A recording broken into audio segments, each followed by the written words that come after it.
Ano de 1844. Sertão da Bahia. As terras pedregosas entre Caetité e Rio de Contas cozinhavam sob um sol que parecia ter esquecido da misericórdia, quando o destino entrelaçou os fios de 3 famílias poderosas numa trama de sangue que mancharia o chão sertanejo por 7 longos anos. A região, conhecida pela criação de gado e pelo comércio de diamantes clandestinos, abrigava fazendeiros que mediam sua importância não apenas pelas léguas de terra que possuíam, mas pela quantidade de homens armados dispostos a morrer por sua honra. Entre essas famílias destacava-se a dos Castro, comandada pelo coronel Antônio Castro, 52 anos, homem de porte altivo e bigode grisalho impecavelmente aparado, proprietário de mais de 1000 cabeças de gado e senhor absoluto de uma fazenda que se estendia por 3 léguas. Antônio era conhecido por sua educação refinada, rara no sertão, e por sua sobrinha Pórcia Carolina da Silva Castro, 23 anos, considerada a mulher mais bela entre Rio de Contas e Caetité. Pórcia havia perdido os pais ainda criança numa epidemia de cólera que assolou a região em 1825, sendo criada pelo tio como se fosse sua própria filha. Seus olhos verdes, herança de ancestrais portugueses, contrastavam com a pele bronzeada pelo sol sertanejo e sua educação refinada, incluindo aulas de piano e francês com uma professora vinda de Salvador, faziam dela um partido cobiçado por fazendeiros de toda a região. A família Moura, liderada pelo patriarca Jacinto Moura, 58 anos, controlava as melhores terras para a criação na margem direita do Rio de Contas. Jacinto era homem de poucas palavras e muitas posses, conhecido por sua astúcia nos negócios e por nunca ter perdido uma disputa por terras nos tribunais de Caetité. Seu filho Joaquim Moura, 31 anos, havia sido prometido em casamento a Pórcia Castro numa aliança arranjada pelos patriarcas quando ela completou 17 anos. O acordo selaria não apenas a união de 2 fortunas, mas estabeleceria o domínio absoluto das 2 famílias sobre o comércio de gado da região. Joaquim, homem culto que havia estudado direito em Recife, via no casamento não apenas uma questão sentimental, mas a consolidação de um império comercial que se estenderia até o litoral baiano. A terceira força na região eram os Canguçu, família mais nova na hierarquia social, mas não menos temida. Leolino Pinheiro Canguçu, 28 anos, havia chegado ao sertão baiano 15 anos antes, vindo do Ceará com os pais após uma seca devastadora. Diferentemente dos Castro e Moura, que herdaram suas terras, Leolino construiu sua fortuna com as próprias mãos, comprando terras baratas durante a seca de 1832 e transformando-as em prósperas fazendas de gado. Alto, moreno, de olhar penetrante e temperamento impetuoso, Leolino conquistara o respeito da região através de sua coragem e determinação, mas nunca fora totalmente aceito pela aristocracia rural local, que o via como um forasteiro enriquecido. O destino dessas 3 famílias começou a se entrelaçar perigosamente no final de 1843, durante os festejos de São João, na cidade de Caetité. Pórcia Castro, acompanhada de sua tia e chaperonada por 2 capangas armados, compareceu às festividades vestindo um vestido azul marinho que realçava seus olhos verdes. Era a primeira vez que aparecia publicamente desde o anúncio oficial de seu noivado com Joaquim Moura, marcado para junho de 1844. Leolino Canguçu, que havia conseguido um convite para o baile através de suas conexões comerciais, viu Pórcia pela primeira vez naquela noite e, segundo testemunhas, ficou visivelmente perturbado. Durante toda a festa, seus olhos seguiram cada movimento da jovem, que dançava graciosamente com o noivo sob o olhar aprovador das famílias. O que ninguém sabia é que Pórcia e Leolino já haviam se encontrado antes, em circunstâncias que permaneceram secretas até os eventos trágicos que se seguiram. 3 meses antes dos festejos de São João, durante uma viagem a Rio de Contas para comprar tecidos para o enxoval, Pórcia havia se perdido de sua comitiva durante uma tempestade. Leolino, que passava pela região, ofereceu abrigo em sua fazenda, até que o tempo melhorasse. Durante as 6 horas que permaneceram juntos, conversando junto à lareira enquanto a chuva castigava o telhado, nasceu entre eles uma paixão que ambos tentaram sufocar, sabendo das impossibilidades sociais que os separavam. Nos meses que se seguiram ao encontro fortuito, Leolino tentou aproximar-se da família Castro através de negócios, oferecendo preços vantajosos por gado e sugerindo parcerias comerciais. O coronel Antônio, no entanto, mantinha uma cortesia gelada nas relações comerciais, deixando claro que considerava os canguçu inadequados para relações sociais mais íntimas. Para um homem orgulhoso como Leolino, cada recusa era uma afronta que alimentava sua determinação de conquistar não apenas Pórcia, mas o reconhecimento social que acreditava merecer. A situação tornou-se insustentável quando, em fevereiro de 1844, Joaquim Moura anunciou que anteciparia o casamento para abril, alegando questões comerciais urgentes que exigiam a união imediata das propriedades.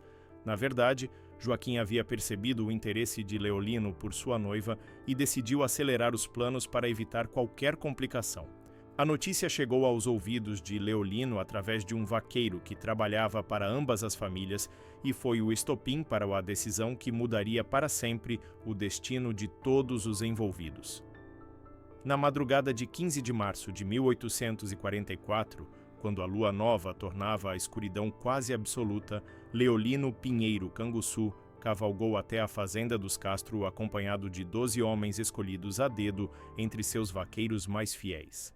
O plano era simples em sua audácia: raptar Pórcia e levá-la para suas terras, onde se casariam imediatamente diante de um padre que já havia sido subornado para realizar a cerimônia sem fazer perguntas. Uma vez consumado o matrimônio, Leolino contava com o pragmatismo sertanejo para aceitar o fato consumado, preferindo um acordo à guerra. A invasão da fazenda Castro foi executada com precisão militar.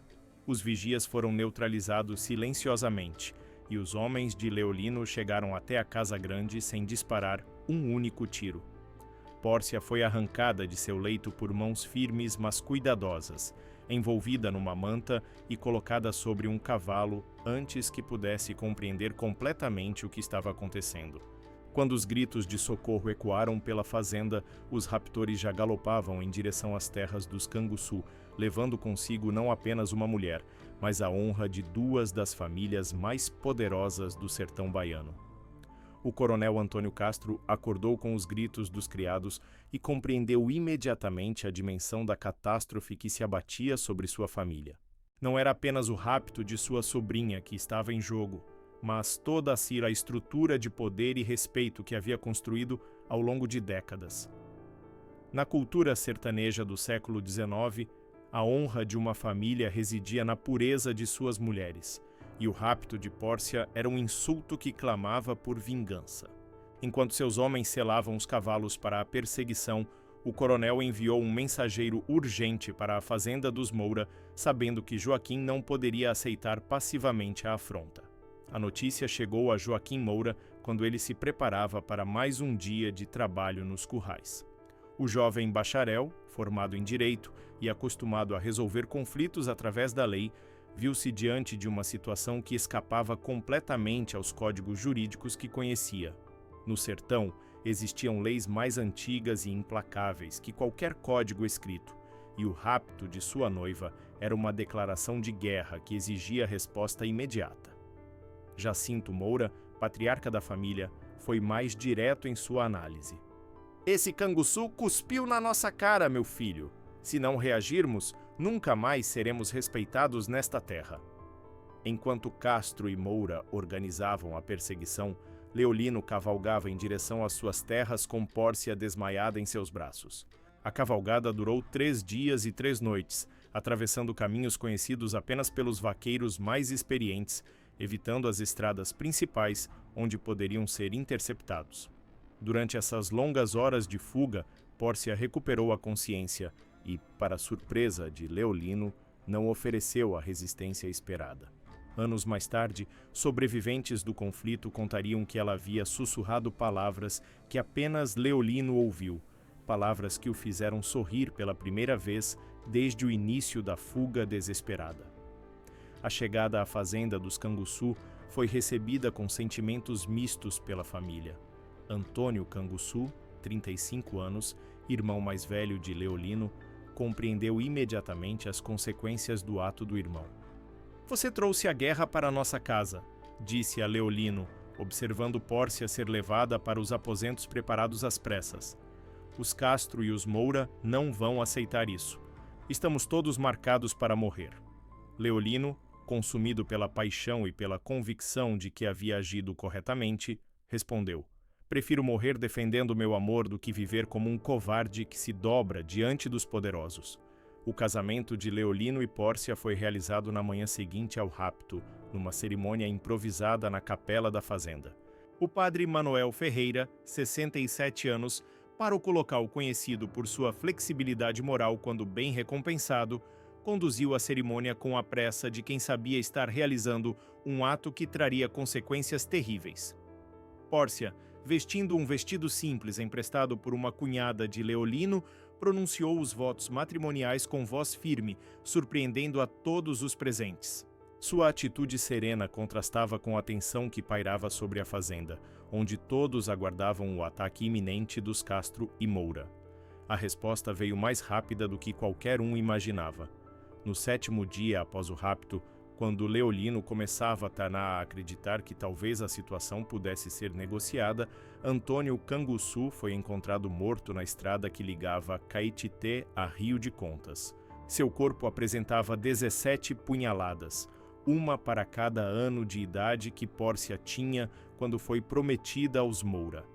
A mensagem era clara: a honra dos Castro e Moura seria lavada com sangue e não haveria negociação possível.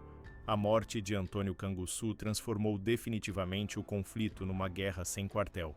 Leolino, até então movido pela paixão e pela convicção de estar lutando por seus direitos, viu-se diante da realidade brutal de que sua decisão havia custado a vida do irmão mais velho, homem respeitado e pacífico que nunca se envolvera em conflitos. A dor da perda misturou-se com a raiva, criando um combustível emocional que alimentaria anos de violência.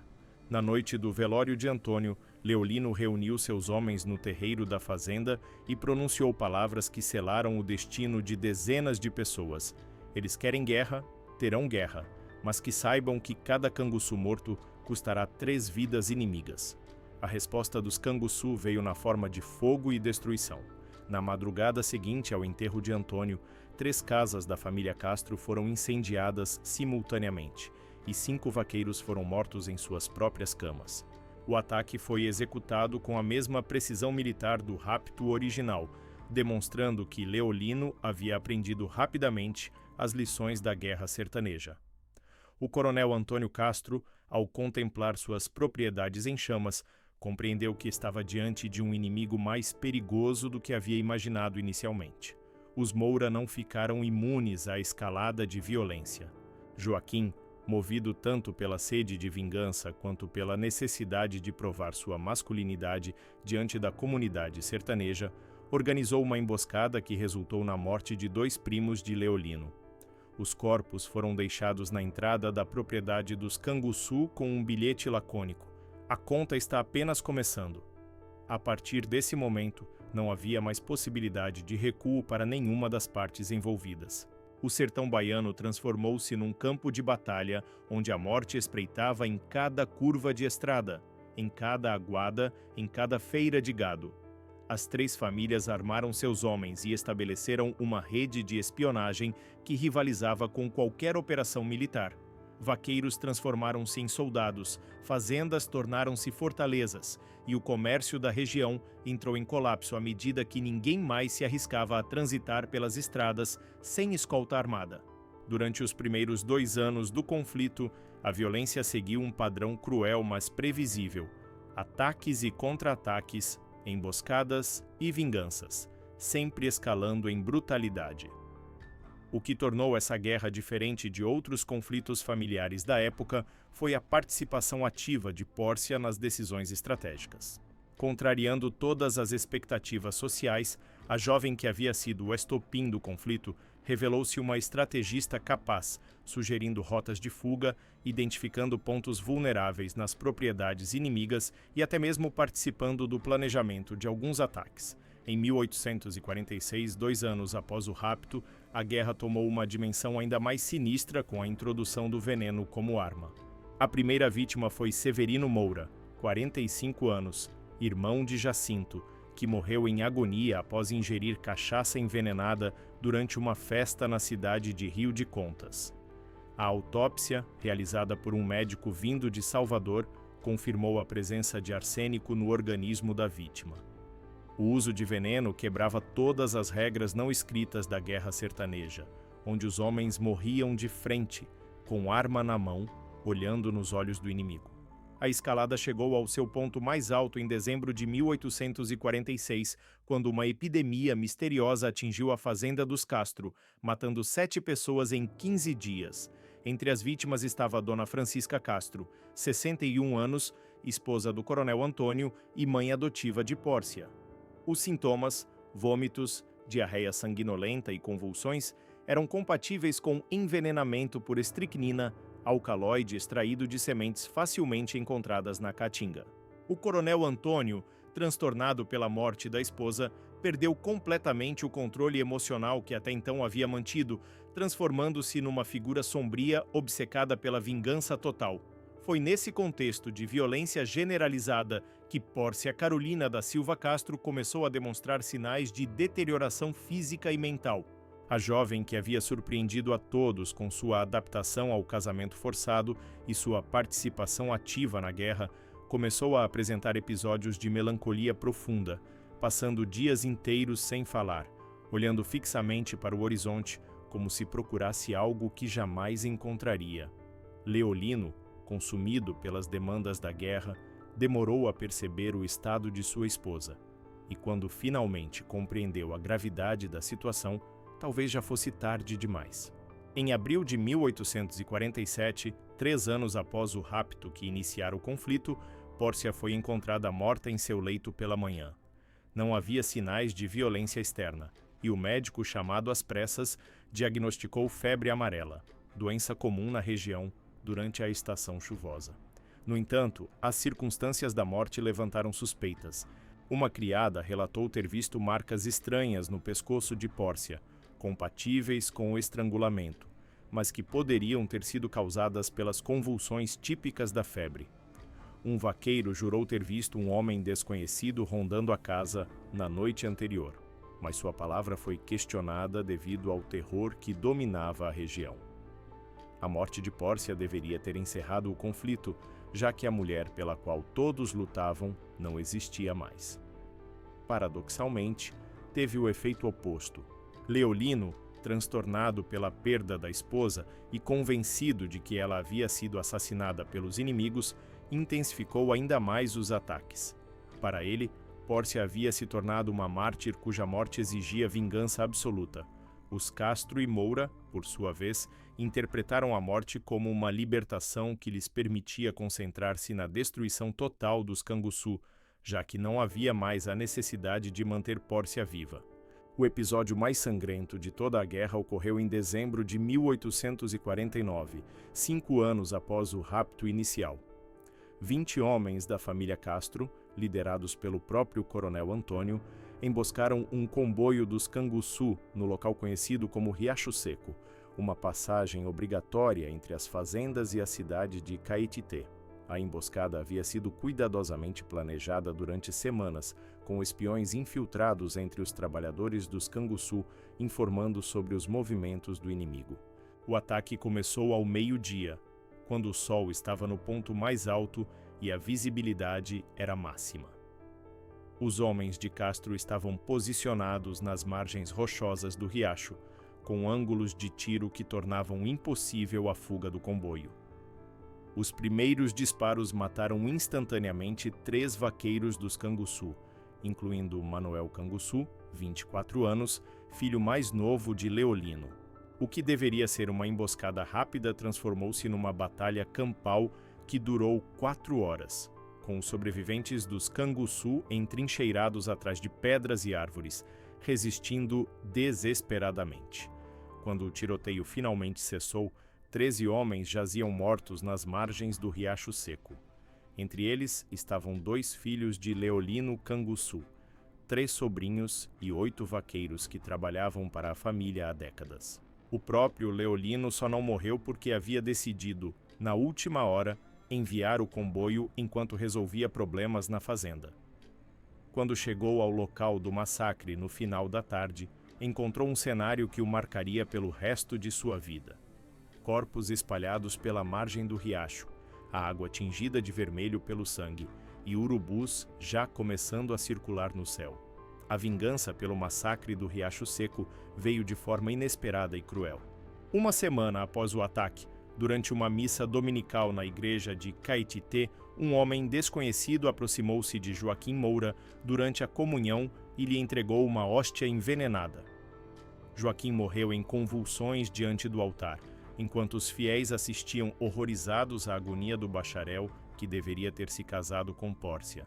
A profanação do sacramento chocou até mesmo os participantes mais endurecidos da guerra, estabelecendo um novo patamar de crueldade que ninguém julgava possível.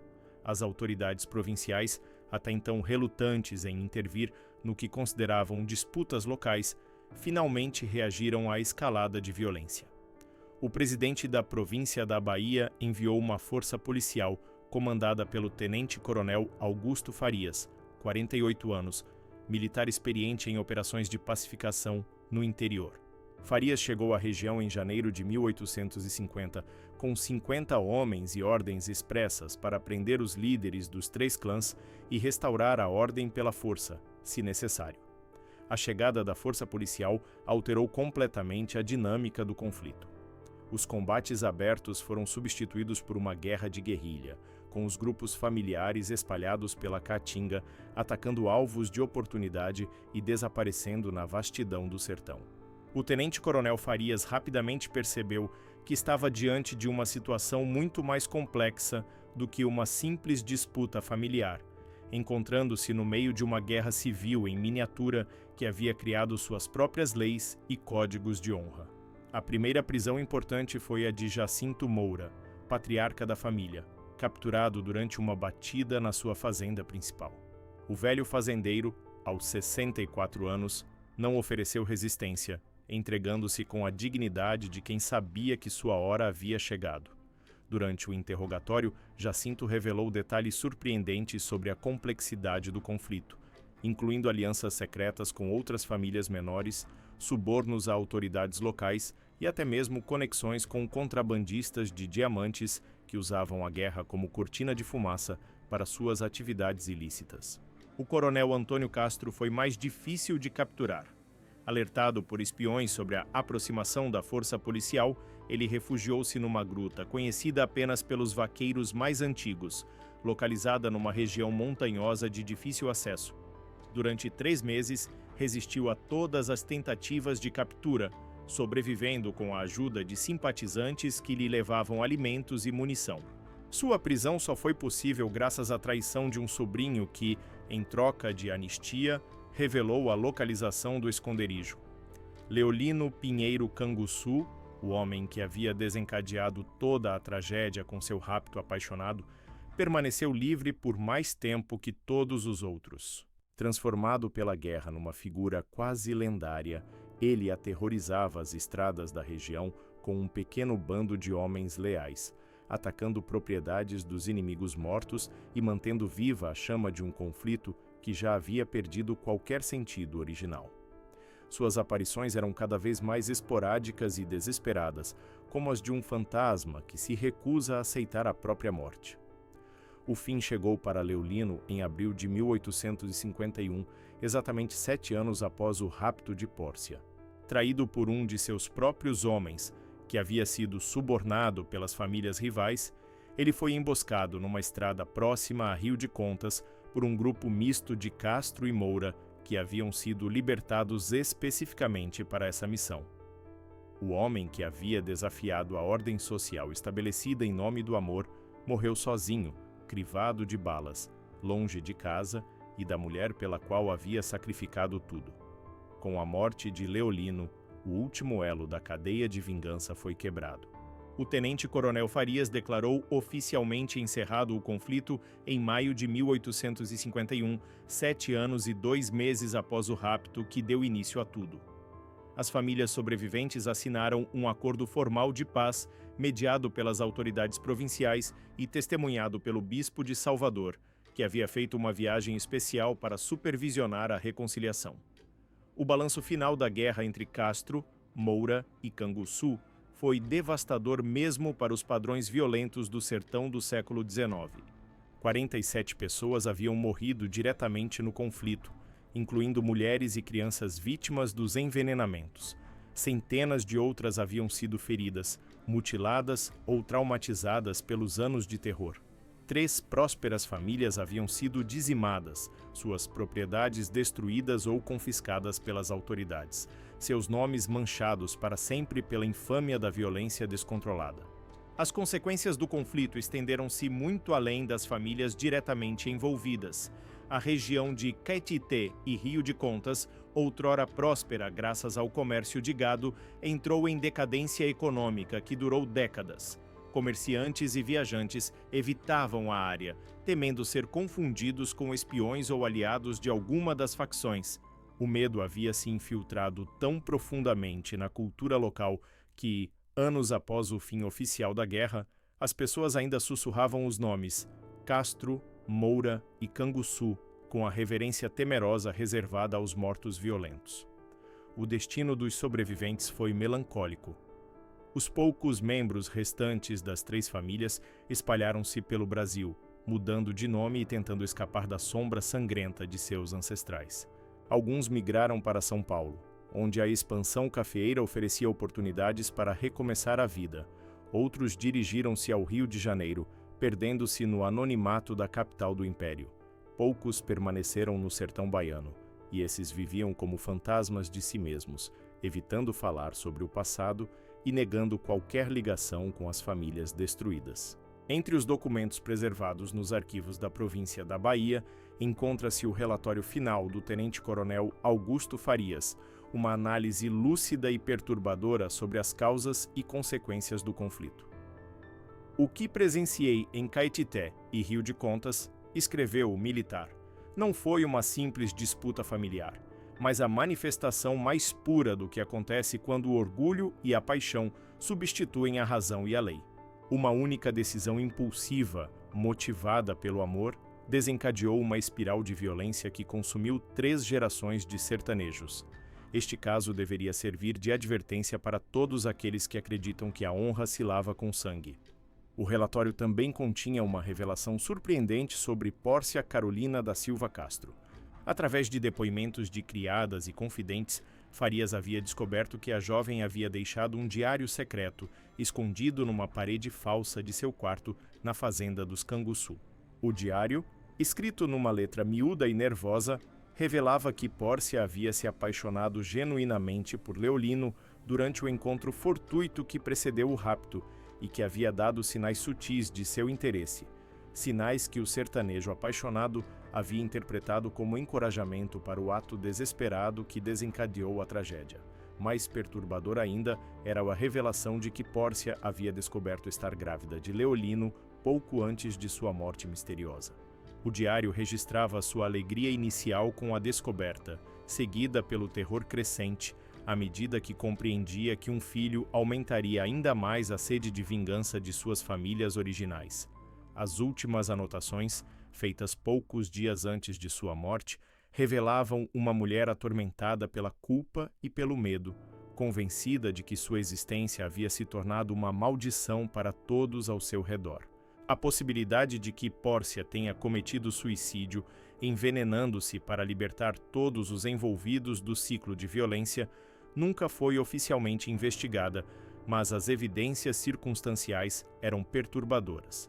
A quantidade de arsênico encontrada em seus pertences pessoais, supostamente para matar ratos, era suficiente para causar a morte de uma pessoa adulta. Sua criada pessoal relatou comportamentos estranhos na semana anterior à morte, incluindo longas caminhadas noturnas e conversas sussurradas com pessoas imaginárias.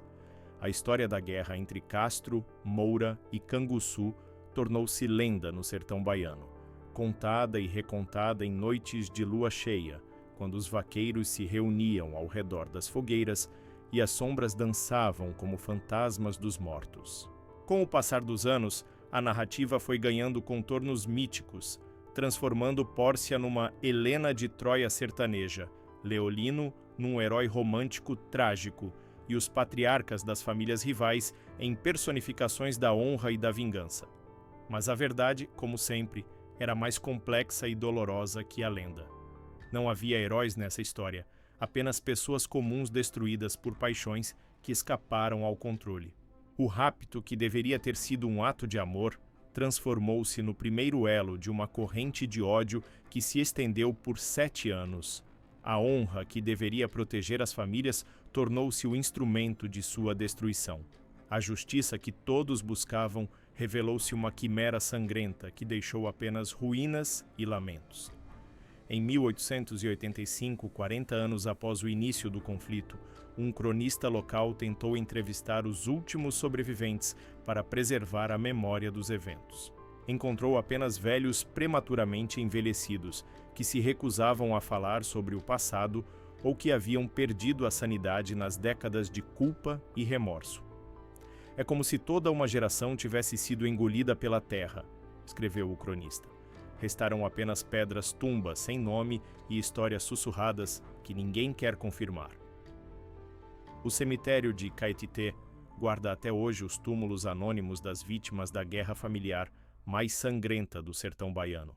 Lápides simples, muitas apenas com iniciais, marcam os locais onde repousam homens e mulheres que morreram por uma causa que nenhum deles vivia o suficiente para compreender completamente. Entre elas, uma sepultura um pouco maior que as outras, sem inscrição alguma, marca o local onde foi enterrada uma jovem de olhos verdes que sonhava com amor e encontrou apenas tragédia. A terra vermelha do sertão, que um dia se embebeu com o sangue de 3 famílias orgulhosas, voltou a produzir capim e a alimentar gado como se nada tivesse acontecido. Mas as pessoas que conhecem a história juram que, em noites de vento forte, ainda é possível ouvir ecos distantes de tiros e gritos, como se a violência daqueles 7 anos tivesse deixado cicatrizes invisíveis na própria paisagem, marcas que o tempo nunca conseguiu apagar completamente.